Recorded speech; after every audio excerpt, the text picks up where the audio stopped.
Amid the ever-accelerating rhythm of modern life, our minds are rarely allowed to truly rest. Thoughts overlap, unanswered questions linger, nameless anxieties quietly accumulate even when the body itself is already worn thin. And when night falls, instead of softening, the mind continues to work as though it has forgotten how to stop. This video does not arrive to offer more information. It arrives to slow things down. The next 4 hours are a very gentle journey, one in which the wondrous truths of the universe are not meant to overwhelm you, but to help you feel small in a way that is safe to place you within an order far larger than any personal worry. Here, questions about lifetime, meaning, and humanity's place in the cosmos are not presented as problems to be solved. They are spoken in a low, unhurried voice, just enough for you to listen, and if you wish, just enough for you to let them go. As Marcus Aurelius once wrote, "You have power over your mind, not outside events." And so in this moment, you do not need to understand. You do not need to remember. You only need to be here, allowing these reflections to drift past like the night sky, vast, deep, and quiet, until sleep finds you on its own. As night begins to fold away the last sounds of the day, perhaps the first thing you notice is not the silence, but the noise still lingering within you. Thoughts not yet neatly put away. Questions with no clear place to be set down. A kind of weariness that does not quite live in the body, but in how far the mind has traveled over the course of a long day. And it is precisely in this moment, when everything outside is slowing, that you are invited into a different kind of space, not to understand more, but simply to remain. Night does not ask you to stay alert. It does not require you to keep up with any idea. It opens only a very gentle door where you may set down all the effort you have been carrying since morning. No need to concentrate. No need to remember. No need to reorganize the world so it makes sense. Just allow yourself to be present as you are in this moment. We spend much of our lives in a state of trying to understand. Understanding others, understanding ourselves, understanding life, understanding why things happen this way and not another. And in that process, we often forget that understanding does not always bring peace. Sometimes the constant search for meaning is exactly what exhausts the mind. Tonight, you do not need to walk that path any further. You are allowed to stop midway even while the questions remain unanswered. Marcus Aurelius once wrote in Meditations, "Nowhere you can go is more peaceful, more free of interruptions than your own soul." Yet perhaps that quiet does not come from understanding more deeply, but from no longer trying to understand at all. From accepting that there are things which do not need to be named, do not need to be analyzed, and can still exist fully as they are. In this space, you do not need to be a better version of yourself. There is nothing to fix, nothing to make right. Night does not judge. Night does not compare. Night only holds. And when you allow yourself to slow down, you may begin to notice that beneath the noisy layers of thought, there is always a deeper level quietly waiting. A place not pressed by time, not stretched thin by expectation. Carl Jung once suggested, "Who looks outside dreams, who looks inside awakes." But perhaps in the context of night, this awakening does not mean alertness in the usual sense. It feels more like a very gentle return, one where you no longer need to look outward in search of anything, but simply feel the rhythm of your breath unfolding on its own without effort, as though the mind, after a long day of work, is finally allowed to lie down. There is a very soft question offered here, not for you to answer, but simply to keep you company. What remains when we stop trying to understand? When concepts grow quiet? When inner stories no longer line up demanding attention? When you no longer have to define who you are, where you are going, or who you will become? What is left in that open space? Perhaps it is a very primal sense of safety. Perhaps it is the simple presence of breathing, of lying here, of existing. Perhaps it is an ancient part of you, a part that was present long before you learned to ask questions, to worry, to carry responsibility. Night does not try to name that part. It merely creates the conditions for you to touch it again if you wish. Friedrich Nietzsche once wrote, "When you look into an abyss, the abyss also looks into you. But tonight, the abyss is not frightening. It does not look back to challenge you, but to remind you that within silence, there is not emptiness, but a depth wide enough to rest in. A place where awareness does not need to stand guard. You do not need to complete this journey. You do not need to listen to the final sentence. Some stories are completed not by being heard in full, but by the listener falling asleep along the way. Not out of disinterest, but because they have arrived at the right place. Night understands this. And so does sleep. So if as these words continue to drift, you feel your eyelids growing heavy, your thoughts thinning out, and the distance between ideas widening, that is not a failure of attention. It is a sign that the mind is doing exactly what it needs to do: letting go, setting things down, returning to its natural state. Here, there is no requirement to stay awake, no task to follow along, only a very gentle invitation: you may remain or you may leave into sleep at any moment. Night is still here, and something very still, very deep continues to exist even when you stop trying to understand. When you have set down some of the day's urgency, when thoughts begin to thin out and pauses slip gently between ideas, a very subtle feeling may arise, as if the world around you has finally agreed to stand still. Yet it is precisely in that moment that something interesting begins to open.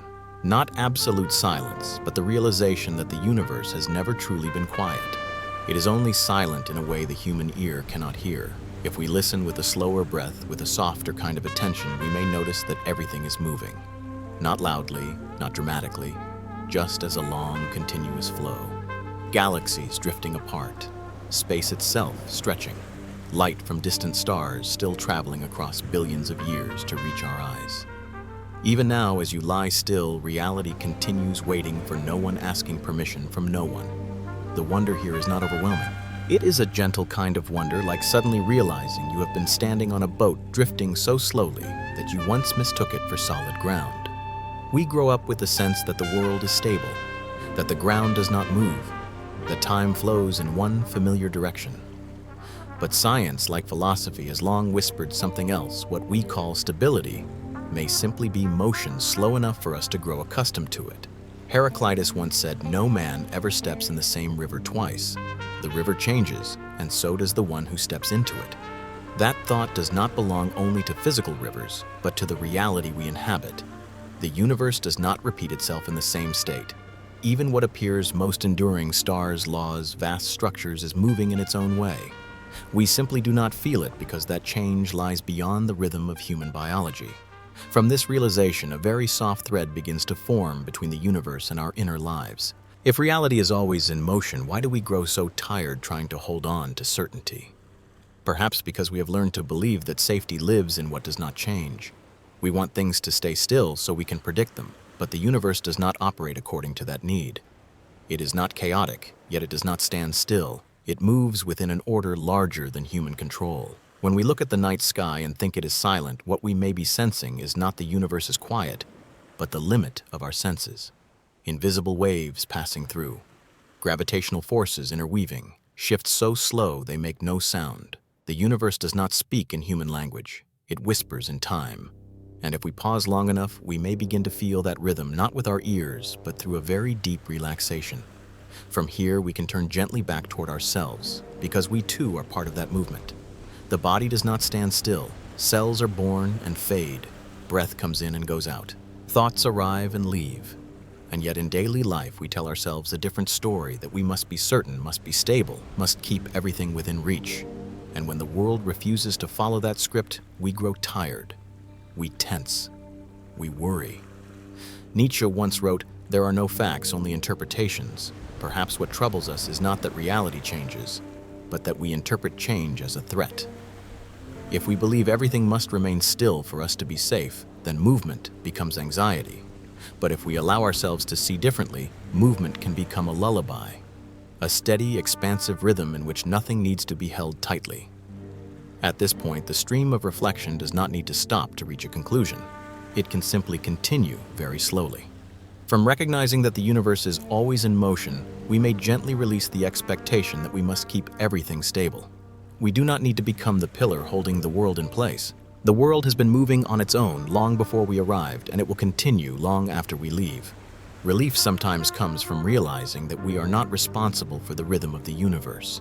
Carl Jung once reminded us, "In all chaos, there is a cosmos. In all disorder, a secret order." Movement does not mean chaos. Change does not necessarily mean loss. From a wider view, expansion, motion, and transformation may be signs of a deeper order, one that does not require the ego's control in order to exist. And if we allow ourselves to rest within that thought without needing to analyze it further, a different kind of calm may emerge. Not the calm of things standing still, but the calm of no longer resisting the current. We let reality move as it will. We let thoughts come and go. We let the night continue to open, just as space continues to open beyond us. Here, between the quiet movements of the universe and the small rhythm of your own breath, there is a meeting point. A place where you do not need to understand everything, do not need to be certain in order to rest. And as this narration continues to drift, if your eyelids begin to grow heavy, if ideas begin to dissolve, that does not mean you are missing something. It only means you are easing into a very old, very deep rhythm. The rhythm the universe has never stopped and has never required you to keep up with. After sensing that the universe has never been still, that everything has always been moving in rhythms beyond human perception, we can take one very gentle step further, not to travel farther, but to soften a concept that has lived within us for a long time. A concept so familiar we think we already understand it: the Big Bang. Most of us grew up with a very specific image, a colossal explosion erupting in darkness marking the beginning of everything. A cosmic blast, a loud dramatic moment almost theatrical in nature. Yet if we allow ourselves to pause for a moment to breathe a little more slowly, we may notice that this image says more about human imagination than about the reality science is trying to touch. The Big Bang, in its modern understanding, is not an explosion that happened somewhere in space. It has no center, no edge, no point we can gesture toward and say everything began here. Instead, it resembles a very quiet opening. Space itself expands. The distance between all things increases, not because galaxies are racing away in a blast, but because the very fabric of reality is slowly stretching. This idea, when we do not rush to grasp it, can bring a strange kind of lightness. Because if the origin of everything was not loud or dramatic, then perhaps existence does not need to begin in tension. Perhaps the deepest beginnings never make a sound. From here, reflection can drift naturally toward another question, not a scientific one, but an inward one. If the Big Bang has no center, if there is no spatial starting point, what does that say about the way we so often search for a center within ourselves? We are used to thinking that everything needs a point of origin, a clear reason, a decisive moment. Yet the universe, from the very first instant we can imagine, did not follow that logic. Stephen Hawking once wrote, in A Brief History of Time, the universe doesn't allow perfection. Not because it is chaotic, but because it has no need for the rigid boundaries humans tend to love. Seen this way, the Big Bang feels like a quiet reminder that not every beginning needs to be clearly defined. A genesis can unfold everywhere at once, without a stage, without an audience. And if we look more closely, this idea is not foreign to our inner lives at all. The most profound changes within us rarely begin with noise. They do not arrive with thunder. They come quietly. One evening, one long breath, one letting go that we are not even sure when it happened, as if something inside us had been opening silently long before we noticed. Here, the narrative does not need to hurry forward. It can curve gently back, reconnecting with what we sensed earlier. If the universe is always in motion, and if its origin was not a shock but a soft expansion, then perhaps movement and stillness are not opposites. There are movements so deep they create no disturbance. There are changes so vast they feel like peace. Ludwig Wittgenstein once wrote, "The world is everything that is the case," but perhaps that is not a fixed state but an ongoing process. The Big Bang is not an event that ended. It is a process still echoing. Space is still expanding. Reality is still opening. Even now, as you lie still, that story continues without requiring your attention to exist. And here a very gentle comfort may arise. If the universe did not need a center or a clear orientation at its beginning, then perhaps your life does not need to have started correctly either. Perhaps not knowing exactly where you are in the larger picture is not a flaw. It is simply the nature of a reality without a central point. Alan Watts once said, "You are an aperture through which the universe is looking at and exploring itself." If that is so, then the Big Bang is not only the story of the universe's birth, but also the story of how everything continues to explore itself through movement, through change, through beings who can reflect, and then who can rest. Here, reflection can slow even further. No need for more concepts, no need for more images. Just a soft sense of similarity between the way the universe began and the way sleep invites you now. There is no explosion, no on-off switch, only a gradual opening. Awareness thins, the edges of thought soften, and you drift into another state without having to decide. If the Big Bang was a silent opening, then sleep is too. It does not arrive by command. It comes when we stop trying to control, when we accept that not everything must be understood from the beginning. that not every question needs a clearly marked starting point. So as this narration continues to drift, you do not need to imagine the universe exploding in darkness. You may imagine a space once very small, very dense, slowly without sound becoming wider. And in that widening, everything finds room to exist, without hurry, without pressure. If your eyelids grow heavier, if thoughts begin to dissolve like softened outlines in the night, that does not mean you are leaving the story. Perhaps you are simply merging with that same opening rhythm. The rhythm the universe began long ago and continues very gently, very deeply, even when you are no longer listening. When the idea of the Big Bang has softened, no longer a loud moment, but a very quiet opening, we can allow the stream of thought to drift naturally toward another boundary. Not a boundary of space in the physical sense, but the edge of what we can know. Here, the dominant feeling is no longer wonder, but humility.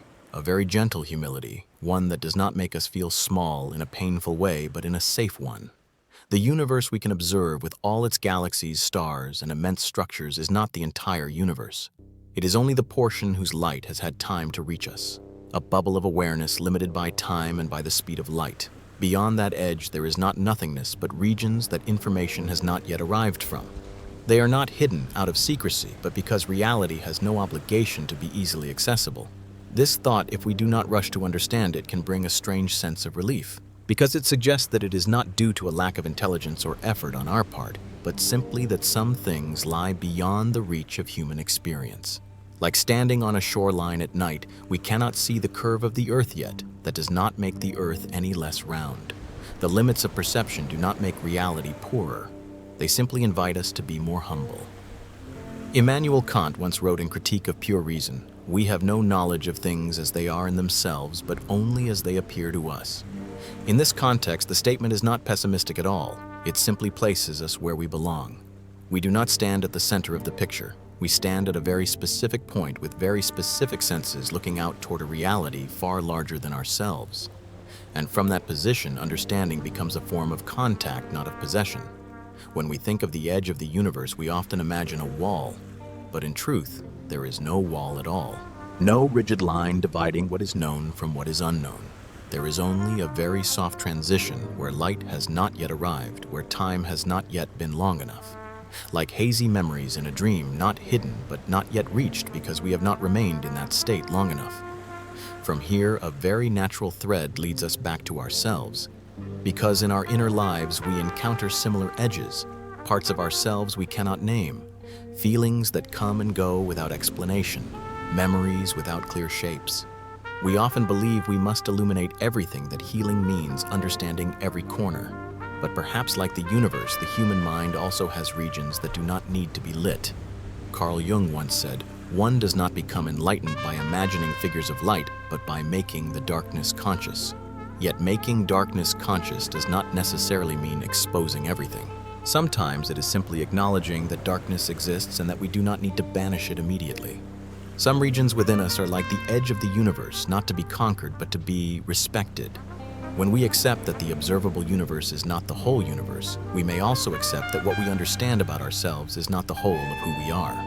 And that does not make us incomplete. It makes us human, because it allows us to stop forcing clarity in every moment, to stop demanding answers to every question. Ludwig Wittgenstein wrote in Tractatus Logico-Philosophicus, "Whereof one cannot speak thereof, one must be silent." This silence is not avoidance, it is a form of respect. Respect for the limits of language, respect for the limits of intellect, and more than that, respect for the natural rhythm of knowing and not knowing. At this point, the stream of reflection can slow even further. No need for more cosmic imagery, no need for more data. Just the sense that there is a deep safety in not having to know everything.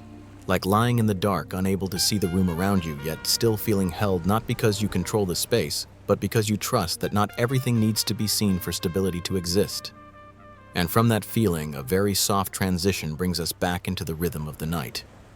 If the Big Bang was an opening without a center, if the universe is always moving, and if its edges lie beyond our reach, then perhaps the human role is not to understand everything, but to know when to stop. To stop not out of resignation, but because we have gone far enough for one day. Here, night does not ask you to see beyond the edge of your light. It simply invites you to remain in a darkness gentle enough to rest in, a darkness that asks for no explanation. A darkness where not knowing is no longer frightening but becomes a very light blanket laid over the mind. So if as these words continue to drift, your thoughts begin to blur, if sentences no longer connect as tightly as before, that does not mean you are losing focus. Perhaps you are simply moving closer to the edge of wakefulness, where the light of awareness thins and sleep begins to appear. And at that edge, there is nothing more that needs to be known.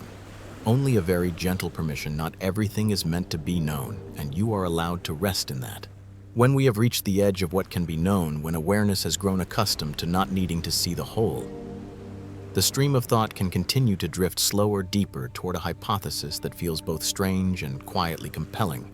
An idea just unsettling enough to send a soft shiver through the mind, yet not threatening. What if this universe is a black hole? This is not a question meant to provoke fear, nor is it a definitive claim. In science, this idea is known as black hole cosmology, a perspective in which the universe may be understood as the interior of an immense black hole. Not a dark maw devouring everything in the cinematic sense, but a structure where space and time follow very different rules. Inside it within does not mean imprisoned. It is simply another face of the same reality. If we allow ourselves to feel, rather than prove, this idea carries a strangely comforting quality. In popular imagination, a black hole is a place with no escape. Yet in theoretical models, the interior of a black hole may be an expanding space remarkably similar to the universe we inhabit, which means that the sensation of being enclosed does not necessarily imply being trapped. Sometimes it is simply the sign of a structure deep enough to contain everything. Here, the narrative needs to slow down so that the unfamiliar does not turn into fear. Because what makes this idea gentle is not whether it is true or false, but the way it softens the human fixation on boundaries. If the universe were a black hole, then its edge, the event horizon, would not be a wall, but a limit of information. Not a place where everything ends, but a place where what we know momentarily stops. Philosophy has long been familiar with this kind of stopping. Soren Kierkegaard once wrote, "Life can only be understood backwards, but it must be lived forwards." Perhaps, like life itself, the universe is not designed to be fully understood from within while we are living inside it. And that is not a flaw. It is its structure. From the idea of a universe as black hole, another layer of reflection opens naturally, universes nested within universes. If each black hole could contain its own space, then perhaps our universe is only one layer in a longer chain. Not to make us feel meaningless, but to dissolve the sense of privilege. We are not at the center, but neither are we abandoned. We are simply on our own level. Here, the shiver becomes safe, because if reality is layered, then not knowing everything is no longer a personal failure. It is simply the condition of existence. Like standing in a room and hearing a whisper from the room next door. You know something is there, but you do not need to open the door. Knowing there is more than one room is enough for curiosity to soften. Albert Camus once wrote in The Myth of Sisyphus, "The struggle itself toward the heights is enough to fill a man's heart." But in the context of night, perhaps we do not need to keep climbing. On some nights, knowing that there are higher levels we do not need to reach is enough to let us rest. This stream of thought connects smoothly with inner life, because within each person, there are also very personal black holes, deep reservoirs of memory, compressed emotions, questions with no clear exit. We often fear them, believing that entering them means losing control. But if we see them as containing spaces rather than traps, our relationship to them can change. Carl Jung once said, "One does not become enlightened by imagining figures of light, but by making the darkness conscious." Yet making darkness conscious does not mean shining a flashlight into every corner. Sometimes it simply means allowing darkness to have shape depth and function like a black hole that does not destroy but helps hold a galaxy together. From here, the narrative can become very soft. No need for more terminology, no need for more theory. Just the sense that the idea of the universe as a black hole is not meant to frighten, but to free us from the need for clear boundaries. If we are inside something larger, then not seeing everything is no longer a deficiency. It is a sign of being held. At this point, night does what it does best. It lowers the volume of thought. The idea remains, but it does not demand a response. Like a landscape seen through a train window, you do not need to get off the train to understand it. You only need to know that it exists and then let it pass. If the universe were a black hole, sleep shares a very gentle resemblance. When we fall asleep, awareness crosses a boundary we do not control. We do not remember the moment we fall into sleep. We only know that when we wake, we are already on the other side. No sound, no shock, just a soft transition. So as this narration continues, you do not need to imagine the structure of the universe. You do not need to decide whether you believe this idea or not. You only need to allow it to sit with you for a moment, like a small ember in the night, warm enough to invite curiosity, but not hot enough to burn. And if during that time your eyelids grow heavier, if sentences begin to blur together, that does not mean you are falling into something dark or dangerous. Perhaps you are simply entering an inner space, one where thoughts no longer need to prove anything, where questions do not need answers, and where safety comes from being contained. There, whatever the universe may be, you are still allowed to rest. When the idea that the universe might be a black hole has settled enough, no longer carrying the shape of fear, but becoming a structure, one can gently lean into the stream of thought, can continue to drift lighter and deeper toward another vision. A vision that no longer sends a shiver through us, but allows the central ego to dissolve very softly. If each black hole could contain another universe, then perhaps our own universe is not alone at all. In some theoretical models, black holes are not merely endpoints. They may be thresholds, places where space closes from the outside yet opens into a new space within. If this is so, then each black hole we observe in the night sky might be holding a child universe complete with its own time, space, and history. Not as a replica, but as a variation. Not in competition, but in coexistence. This idea, if we do not rush to refute it, can bring a peculiar feeling, the sense that reality does not need to be unique in order to be meaningful. We are accustomed to living within a story where our universe is the center, the sole stage on which everything unfolds. But if there is more than one stage, more than one layer of existence, then our role is not erased. It is simply returned to its proper scale. Here, the dissolving of the central ego does not happen as a collapse. It feels more like the stage lights dimming slightly so that we no longer have to stand in the brightest spot. And when we are no longer at the center, we do not lose our value. We simply lose the burden of having to represent the entirety of reality. Blaise Pascal once wrote in Pensées, "The eternal silence of these infinite spaces frightens me." But perhaps that fear arises when we insist on standing alone before infinity. When we allow the idea that countless spaces, countless universes, countless layers of reality may coexist, that silence no longer threatens. It becomes a distance wide enough for us to breathe. From nested universes, we can glide gently into another realization that non-uniqueness does not mean meaninglessness. A flower does not lose its beauty simply because there are many other flowers. A moment does not become cheap because it is not the only moment in the universe. Value does not come from exclusivity, but from being fully present within one's own layer. This line of reflection connects naturally with human psychology. Much of the ego's suffering comes from believing it must be the center of the story of relationships, of meaning itself. When reality does not revolve around us, we feel unmoored. But if reality never required a single center to begin with, that sense of loss can soften and dissolve. Friedrich Nietzsche once wrote, "There are no facts, only interpretations." And perhaps our universe is itself one interpretation, valid, but not exclusive. When we release the need to be the only interpretation, we do not lose direction. We simply stop placing ourselves under an unnecessary weight. The image of reality as an infinite series of opening layers can feel overwhelming if we try to grasp it with daytime logic. But in the space of night, we do not need to draw maps. We only need to feel the very gentle repetition of unfolding, one layer holding another. One space within another space. No layer needs to deny another in order to exist. And if we allow this image to stay for a while, a deep comfort may arise. If reality has many layers, then living fully within just one of them is not a failure. It is natural. We do not need to reach infinity to have a complete life. We only need to be where we are. Alan Watts once said, "You are not a stranger in the universe. You are the universe looking at itself." But perhaps that gaze is not singular. It is countless points of view simultaneously across many layers. And among them, your point of view, small specific, still has its own place without comparison. Here, the narration can slow even further, nearly matching the rhythm of breath. As the central ego dissolves, a soft openness appears. Not the emptiness of loss, but the openness of no longer having to carry the entire sky. We do not need to understand every layer of reality. We do not need to locate ourselves within an infinite picture. We only need to allow ourselves to be a very small, very quiet part. At this point, night does what it always does best. It narrows vision in order to widen the sense of safety.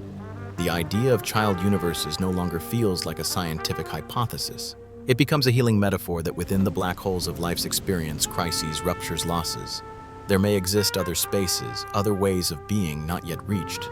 Carl Jung once wrote, "The psyche is a self-regulating system.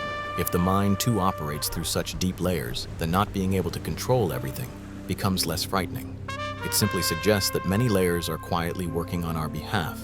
And from here, the stream of thought can drift very naturally towards sleep.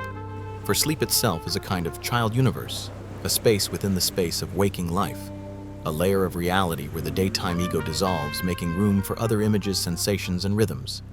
We do not need to be the center in a dream. The dream unfolds on its own.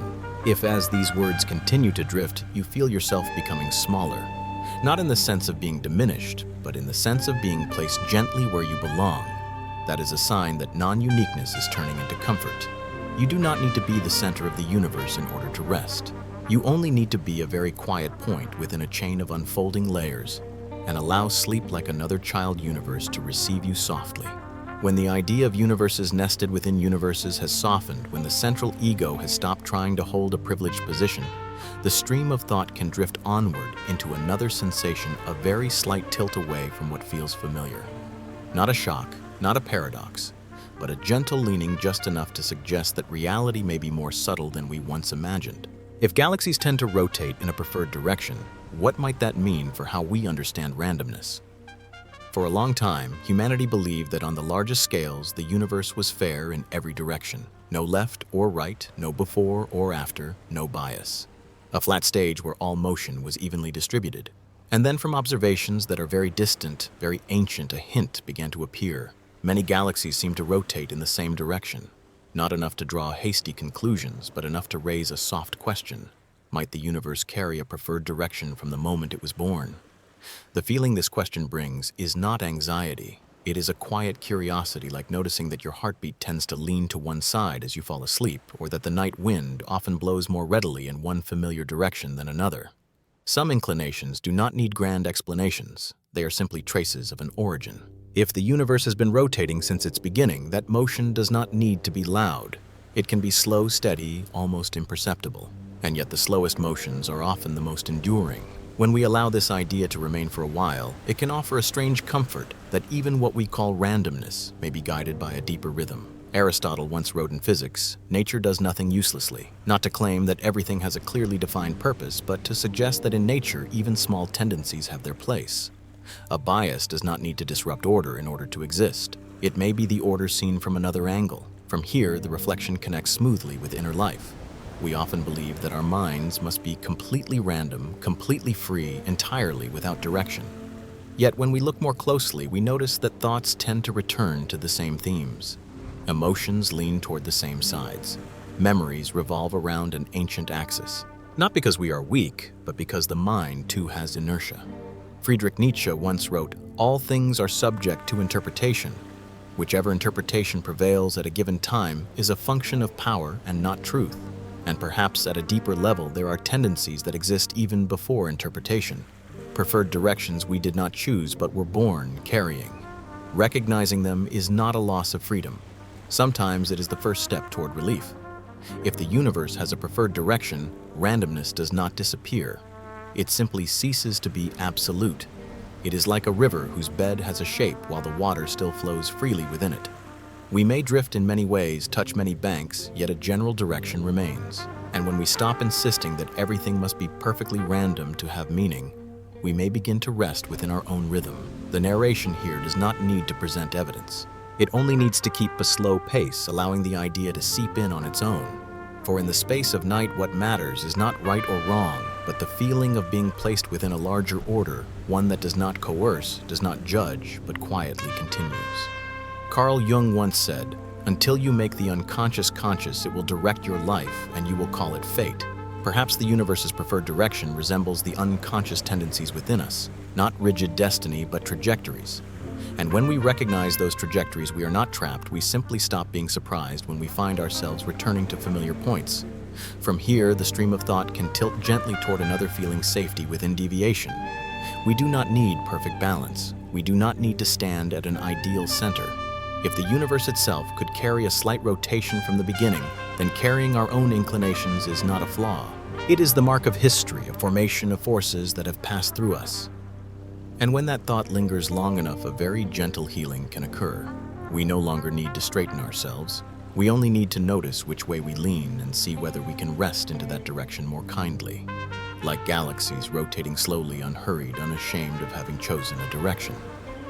At this point, the narration can slow even further close to the rhythm of breathing before sleep, for the universe's rotation, if it exists, does not make the night louder. It makes it deeper. It suggests that even in darkness, there are motions unfolding steadily, persistently, without needing our attention.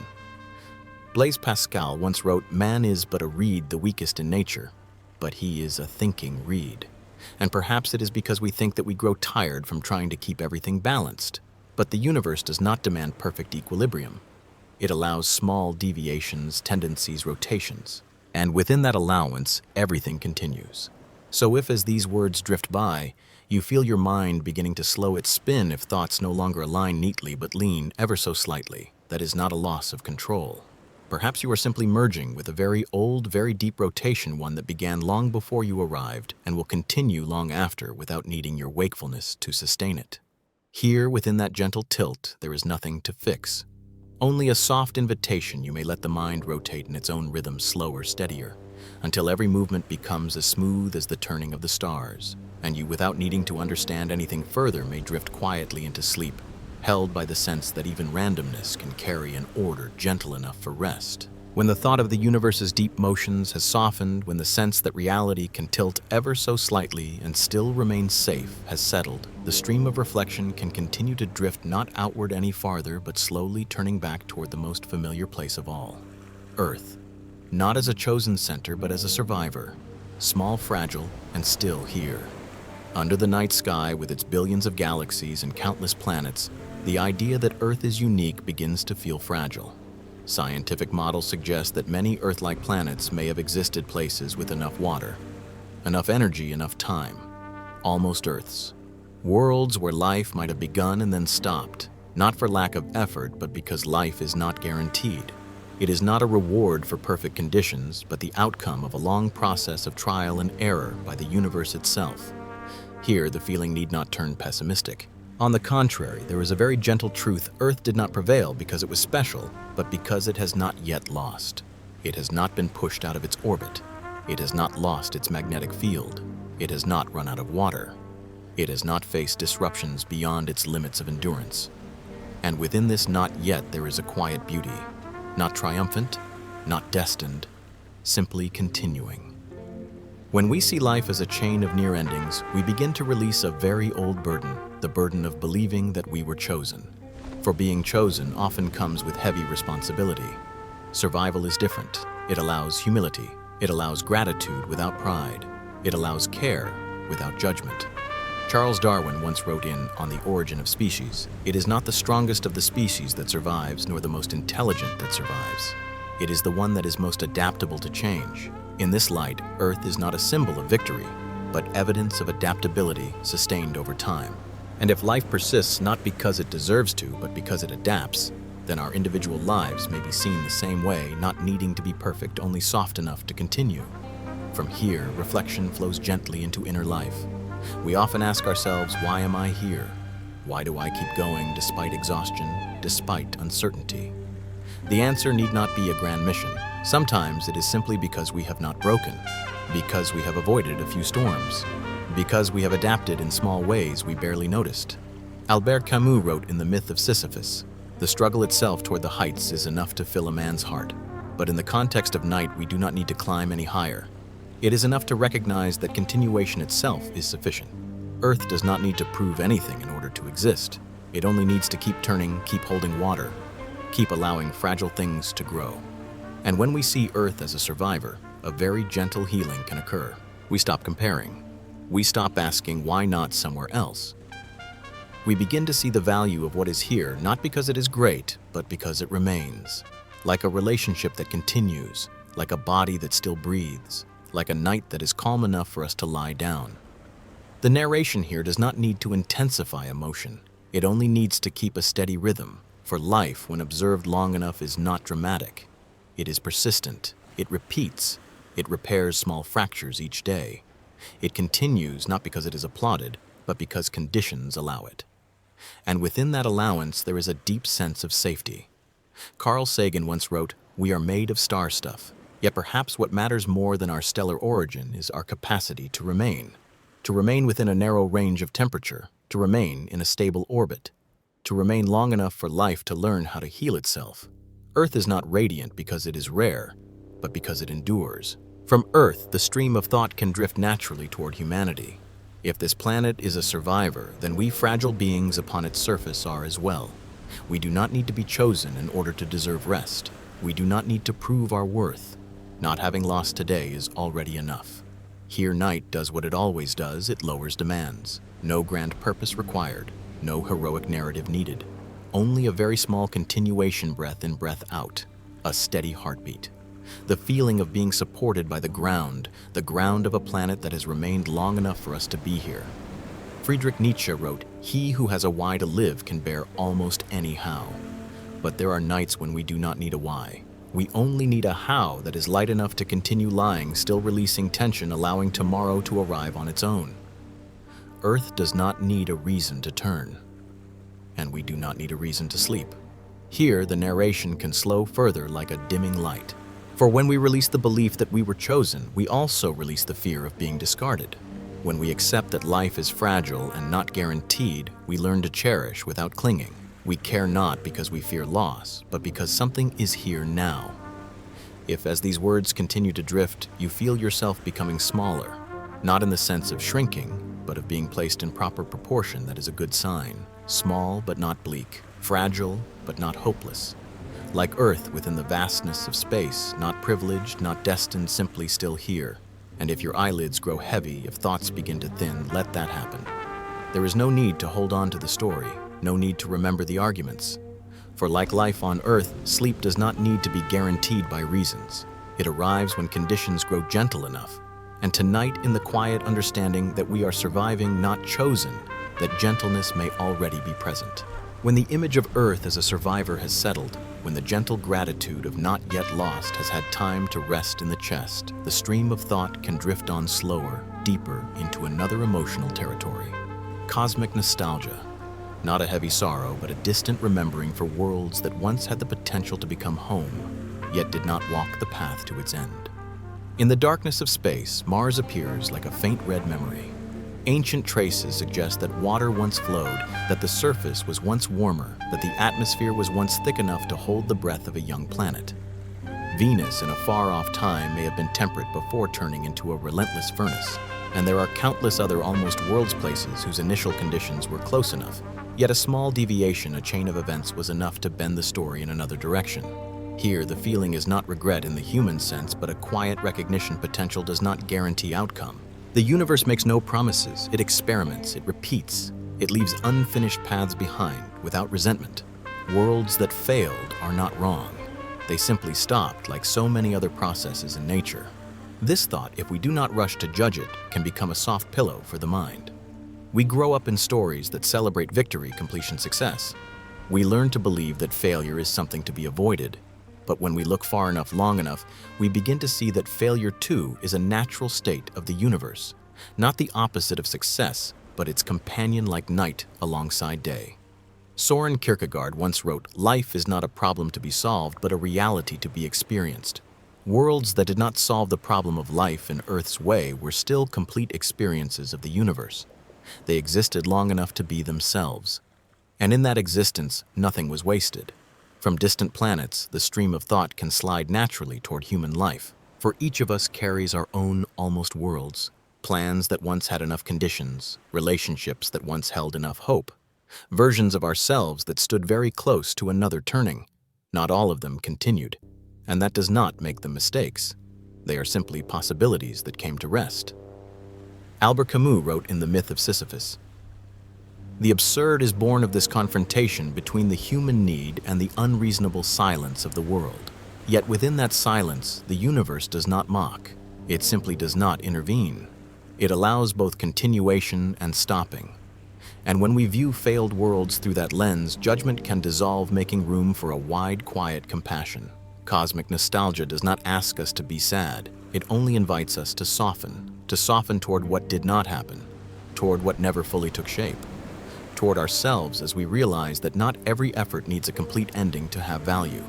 Some stories are completed by not continuing. Here, the narration does not need to build tragedy. It only needs to keep a steady rhythm like a night train passing through stations where it does not stop. Mars, Venus, other planets, they pass through awareness like distant lights. We notice them, acknowledge them, and let them go. There is no need to carry them. Friedrich Nietzsche wrote, "That which does not kill us makes us stronger." But perhaps in the space of night, we can allow another reading. Not everything needs to become stronger. Some things stop to make room for others. The universe does not hoard achievements. It lets things arrive and depart according to their conditions. When we allow the idea that failure is natural to remain, a very gentle healing can take place. We stop treating the past as a ledger of errors. We begin to see it as a sky that once held many orbits, not all of which needed to complete a full circle. And in that view, the weight of self-blame can be set down. Carl Jung once said, "I am not what happened to me, I am what I choose to become." Yet that choice does not always grow from victory. Sometimes it emerges from accepting that some things did not work and that we are still here, just as Earth is still here after so many other worlds have come to rest. Here, the stream of reflection can slow further close to the deep breathing before sleep. For nostalgia, when placed in a wide enough context, does not make us heavy. It makes us less alone. We are not the only ones with unfinished paths. The universe is full of such stories, and that does not make it any less beautiful. At this point, a very soft transition brings us back to the present.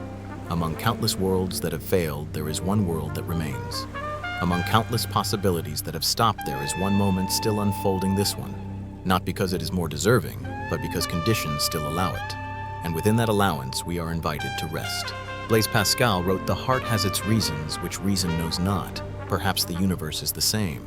It has its reasons that we do not need to understand in order to accept. Failed worlds do not need to be explained. They only need to be acknowledged and then left in peace. If, as these words continue to drift, you feel a very light sadness pass through, let it pass. There is no need to hold it, no need to push it away. Like the light of stars long extinguished, still reaching us, then fading. You do not need to complete every story before sleep. You do not need to rescue every possibility that is past. Night understands this, so does the universe. It does not close the book on failed worlds with noise. It lets them settle into space like distant memories. And in that settling, there is a very gentle whisper. Failure is not a stain. It is simply one form of existence. So as your eyelids grow heavy, as ideas begin to blur, allow yourself to stop here. There is no need to go on, no need to extract a lesson. For like planets that did not finish their path, sleep does not need to arrive anywhere to have value. It only needs to come when conditions are gentle enough and receive you into a safe darkness where every story is allowed to pause. When the stream of reflection has passed through distant worlds, planets that came to rest and orbits left unfinished, perhaps it is time for it to turn very slowly toward what is closest. Not to search for a new center, but to touch what has always been here, the human being. Not as the grand subject of the universe, but as a temporary thinking presence, fragile, finite, yet aware of that very fragility. Once the view has widened enough for us to stop placing ourselves at the center, a gentleness appears. Humanity no longer has to carry the role of representing the meaning of all reality. We can become smaller in proper proportion without losing dignity. For within that smallness lies something rare, the capacity to notice. We are not the center of the universe, but we are a place where the universe is felt, even if only for a moment. Our awareness is not a solid, enduring object. It is the product of biology, of billions of neurons working within a delicate balance. A little sleep deprivation, a mild fever, a small chemical shift, and the world can change color. This does not make consciousness less valuable. On the contrary, it makes each moment of wakefulness more precious, for nothing guarantees it will always be there intact as we expect. William James wrote in The Principles of Psychology, "My experience is what I agree to attend to." In that sense, consciousness is not a window opening onto objective reality, but a very narrow field of attention within a sea of possibilities. We do not see the whole world.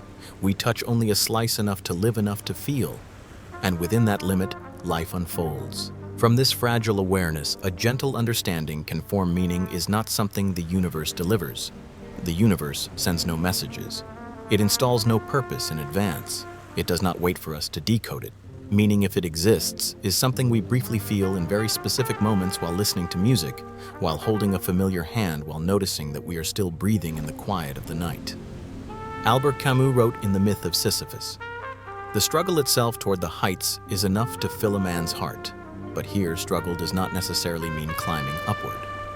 Sometimes it simply means continuing to feel within a world that offers no promises. Meaning does not come from a final victory, but from our continued capacity to be moved, even knowing that every movement will pass."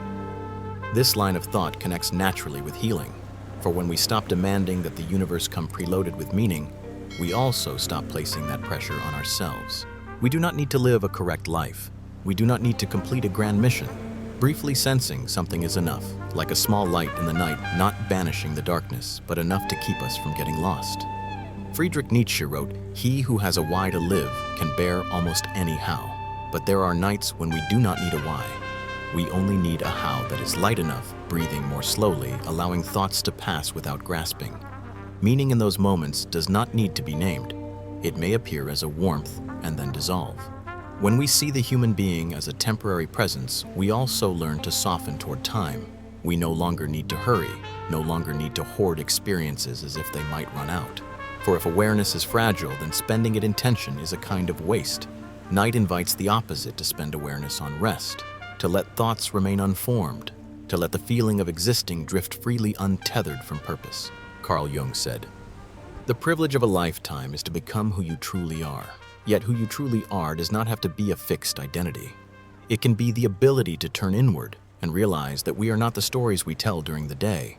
We are the stream of experience unfolding right now, and that stream has the right to grow quiet. Here, the narration can slow further as if entering a quiet room. The human being, with all its thinking, does not need to explain itself. Consciousness does not need to prove its worth. It only needs to be cared for. And one of the gentlest forms of care is to allow it to withdraw for a while, like the tide receding, leaving the shore warm." Ludwig Wittgenstein wrote, "The limits of my language mean the limits of my world. But in sleep, the world does not require language.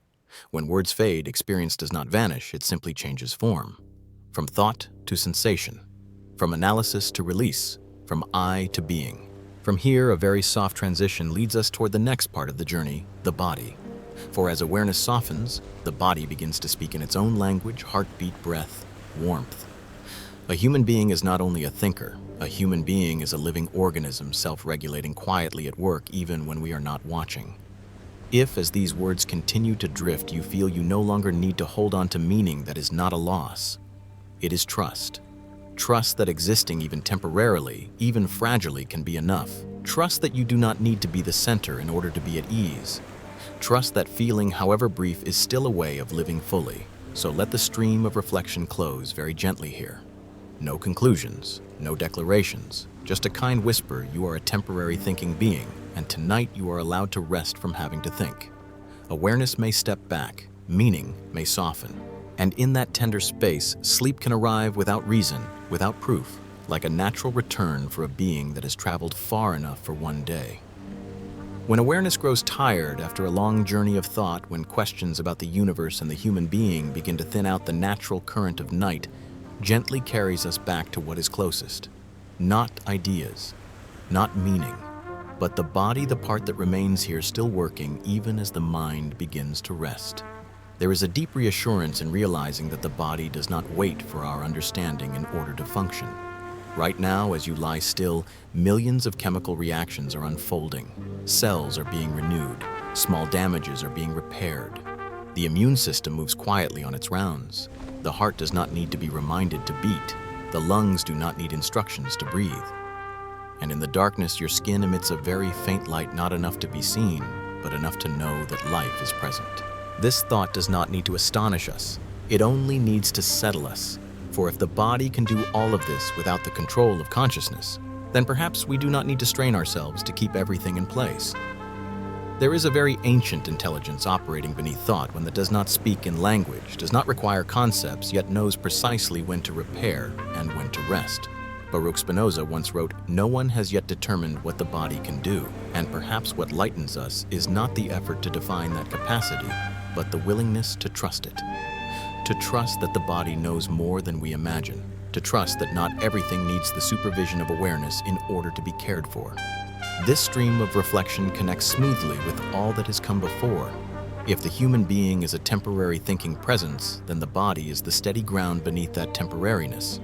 Awareness comes and goes, meaning sharpens and fades. But the body continues its work, regular patient, asking for no explanation. And within that patience, there is a kind of healing that requires no effort. We often live as if we must understand in order to feel safe, understand causes, understand mechanisms, understand ourselves. But tonight, the body invites us to do the opposite, to release understanding in order to rest. Not because understanding is wrong, but because there are phases of life that do not require it. Like placing a hand on your chest and feeling the heartbeat, you do not need to know the physiology in detail to feel safe. You only need to know that it continues. William James once wrote, "The deepest principle in human nature is the craving to be appreciated." Yet perhaps at an even deeper level, there is another need, the need to be trusted. And the body, by continuing its quiet labor without display, invites us to trust that we are being cared for not by willpower, but by life itself. Here the narration can slow dramatically, close to the rhythm of breath, close to the softening of muscles. When we stop trying to understand, the body begins to speak in very small signals, warmth spreading in the hands, subtle shifts of heaviness and lightness, eyelids growing heavy. These signals do not ask to be analyzed, they only ask to be noticed. Carl Jung once said, "The body is the living symbol of the soul."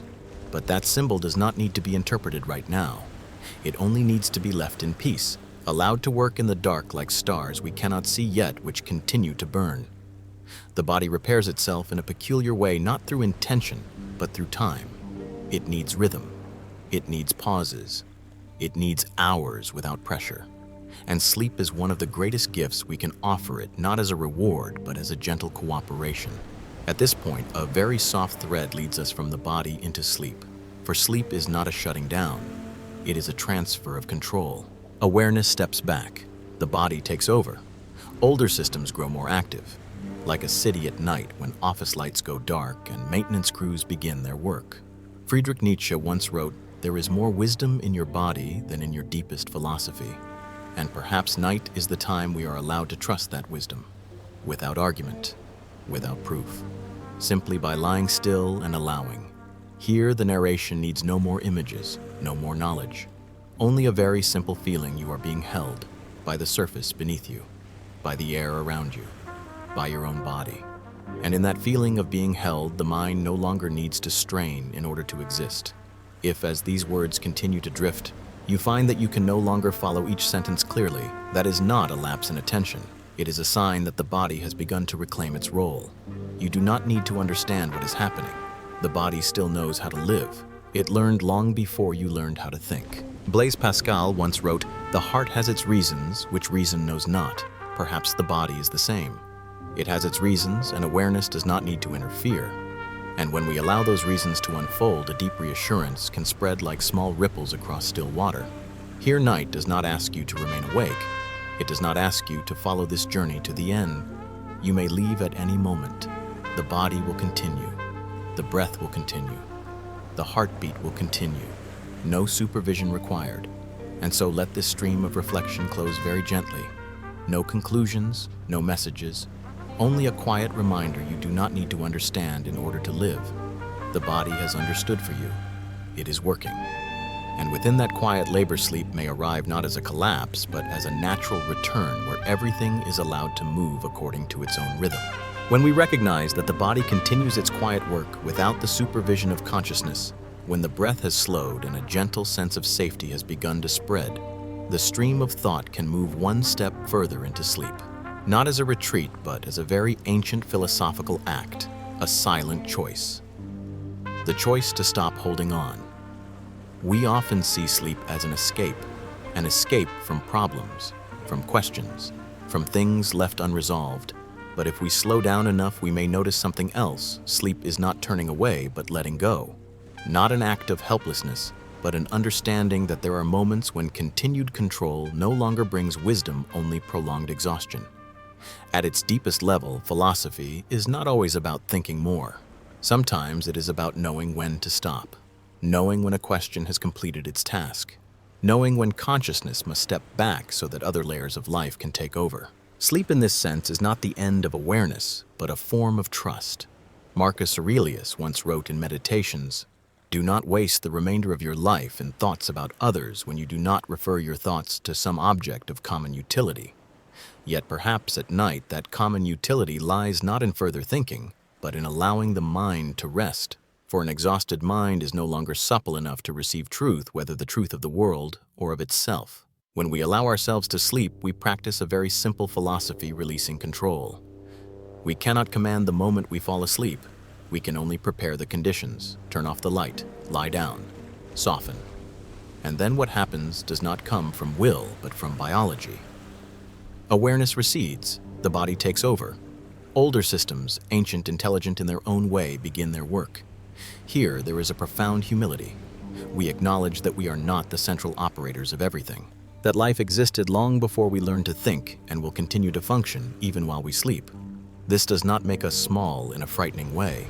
It places us correctly a conscious being who does not need to remain alert at all times to have worth. Friedrich Nietzsche once wrote, "Thoughts are the shadows of our feelings, always darker, emptier, and simpler." If that is so, then sleep is the moment we allow those shadows to dissolve so that deeper feelings can breathe. Not every question needs to be answered by thought. Some questions are answered by no longer asking. The stream of reflection here does not need a climax. It only needs to slow to become steadier, like footsteps descending a very gentle slope. When we stop resisting sleep, we also stop resisting ourselves. We no longer force the mind to stand guard, no longer demand that awareness complete its invisible list of tasks. We allow it to withdraw like a soldier being relieved of duty. Carl Jung once said, "Even a happy life cannot be without a measure of darkness." Sleep is such a darkness, not the darkness of fear, but of shelter. In that darkness, the ego does not need to perform. It does not need to understand who it is. It does not need to maintain an image. We are allowed temporarily to be nothing more than a resting body. Here, the narrative can connect smoothly with what we sensed earlier. If the body already knows how to live, then sleep is simply how we stop interfering with it. We do not need to supervise repair. We do not need to track every small adjustment. We only need to step back politely, allowing biology to take over its part. William James once wrote, "The art of being wise is the art of knowing what to overlook." Sleep is such an art. The art of overlooking unfinished questions, overlooking unresolved worries, not because they do not matter, but because they do not need to be carried into the night. When we see sleep as a philosophical act, guilt can dissolve. We no longer feel weak for needing rest, no longer feel avoidant for not confronting everything. We understand that some layers of wisdom open only when consciousness withdraws. Some understandings arrive only after deep sleep, not through thinking, but through rebalancing. Here, the stream of thought can become very soft, almost without argument. Only a sense of permission. Permission to let go of questions. Permission not to understand anything further tonight. Permission to let the world continue without our attention. Ludwig Wittgenstein once wrote, "The solution of the problem of life is seen in the vanishing of the problem." Perhaps sleep is a very gentle way for problems to dissolve, not because they are solved, but because they are no longer being held. If, as these words continue to drift, you find that you can no longer follow the thread of thought, that is not a failure of concentration. It is a sign that awareness has begun to step back exactly as it should. You do not need to retain the words. You do not need to remember the message. What needed to be felt has already been felt. Here, there is no requirement to stay awake, no task to follow to the end. You may leave at any moment, and that is completely fine. For sleep is not escape. It is a very quiet form of courage, the courage to trust that you can set things down and the world will continue. So let the night do the rest. Let awareness recede. Let biology take over. No further effort required. No further understanding needed. Only a very gentle permission tonight. You do not need to hold anything anymore. And in that permission, sleep can arrive not as emptiness, but as a return where every question is allowed to rest with you in a peace that runs very deep. When sleep is no longer seen as an escape, when consciousness has accepted its retreat and entrusted control to the quiet rhythms of biology, the stream of thought can take one very small step further into a gentle emptiness. Here, there is no longer a need to move forward, no pressure to conclude, only a soft recognition not every question requires an answer. Human beings are taught how to ask. to ask in order to understand, to ask in order to master, to ask in order to find an endpoint. But night suggests another possibility: asking in order to let go. There are questions that complete their task the moment they are set down, not because they are wrong, but because they have brought us close enough to the limits of cognition, close enough to a place where answers no longer take the form of words. Here, silence is not a lack, it is a form of completion. Like a piece of music that stops not because it has run out of notes, but because the final note has resonated long enough. Like a road that fades into mist without the need for a sign to mark its end. The deepest reflections sometimes complete themselves by not continuing.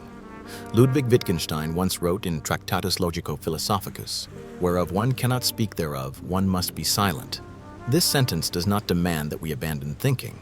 It simply reminds us that there are regions of experience that do not belong to language.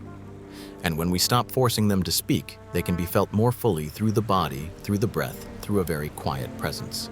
The stream of thought here does not need new arguments. It only needs to thin out, like a dimming light. Like waves far from shore, still audible but no longer distinguishable one by one. Awareness begins to loosen its sharp edges. Thoughts arrive and depart without leaving marks. And within this thinning, there is a strangely reassuring feeling there is nothing left to hold. We often believe that a question is only complete when it receives an answer. But night invites us to try another form of completion, allowing the question to dissolve into silence. Not out of cowardice, but out of having enough courage to not demand more. Enough trust to believe that life does not need to be fully explained in order to continue. Soren Kierkegaard once wrote, "Anxiety is the dizziness of freedom." Perhaps silence is similar. It causes a slight sway because the handrail of explanation is gone. But if we allow ourselves to remain long enough, that sway becomes lightheadedness. Freedom no longer overwhelms. It becomes a gentle emptiness in which one can rest. Here, the narrative connects seamlessly with what came before. After seeing a universe larger than we imagined, after accepting that consciousness is fragile, and the body wise enough, letting questions remain unanswered becomes natural. It is like placing a heavy object on the ground after carrying it long enough to understand its weight. There are questions that do not need to be closed because they were never meant to lead to conclusions. They open in order to expand our capacity. And once that capacity is wide enough, continuing to ask only increases noise. Night chooses another way, lowering the volume. Friedrich Nietzsche once wrote, "One must still have chaos in oneself to be able to give birth to a dancing star." But in this context, chaos does not need to become a star. It can remain still. Not every chaos needs to be transformed into creation. On some nights, allowing chaos to rest is itself an act of wisdom. As awareness thins, a very subtle worry may appear. Am I losing something? But if we stay in this emptiness long enough, we realize that nothing is being taken away. Only what is unnecessary is being set down. And in that setting down, another kind of fullness emerges, not the fullness of information, but of sufficient quiet. William James once wrote, "The art of being wise is the art of knowing what to overlook." The gentle emptiness is where that art is practiced. We overlook what does not need to be carried into the night. We overlook questions that are not ready yet, not forever, only tonight. At this point, the stream of thought may nearly disappear, not because it is interrupted, but because it is no longer needed. Words become background. The voice becomes breath. Meaning becomes warmth. And in this state, silence is not opposed to philosophy. It is philosophy's most tender destination once it has finished its work. Blaise Pascal once wrote, "The heart has its reasons which reason knows not." Perhaps the gentle emptiness is where those reasons are allowed to exist without explanation. We do not need to understand why we feel lighter. It is enough to know that we are light.